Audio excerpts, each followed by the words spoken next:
Catching by half a length to Hosanna. Catching is nothing if not game, and he's just going to see off Hosanna and wins the champion. Going to be another at the festival for Robert Thornton, and NENUPHAR Collonges wins a war of attrition here. Captain CB and Robert Thornton wins the Supreme Novices hurdle.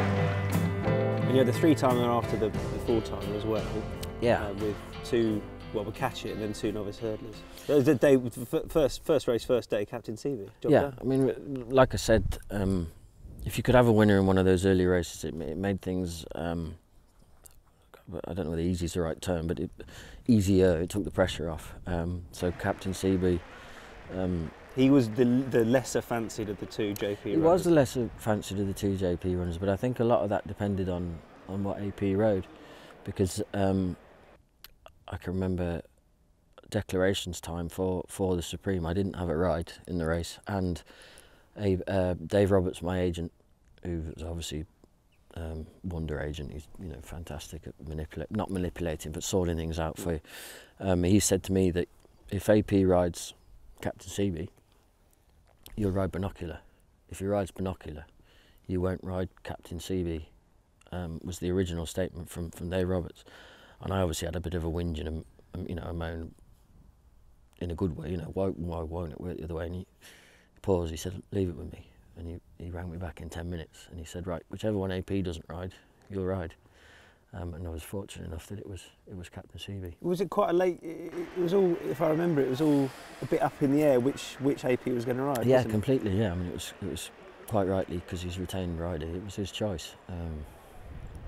And I didn't feel bad when I crossed the line in front of him, but what do you say though? When you I felt humble. You go back in the weighing room though, and it can't be. I mean, you're not going to rub it in, are you? But it's not. It must be at the same time. It's great for you. An AP, he had huge success at the festival, but still, he knows that he's effectively got off a winner. Yeah, which in whatever situation or whatever league you're playing in, I'd say there isn't a jockey riding that hasn't done that kind of thing. Got off a winner. I didn't speak to him, but only because, from a respect point of view, and I'd let him come to me, and once he said well done, then you'd talk about it. I felt quite humble after that, but it was fantastic. Then a few days later, was it a few days later? No. NENUPHAR? Well, then obviously that's like Catch It, of course. I didn't have a ride in an Arkle that year, and then it was Catch It. So you're 2 from 2. Yeah.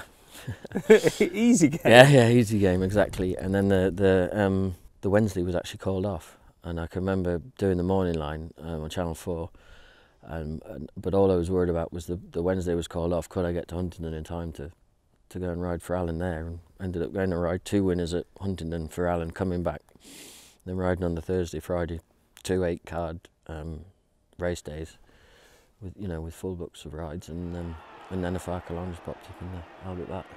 Expected? It wasn't unexpected. I thought he had a good chance.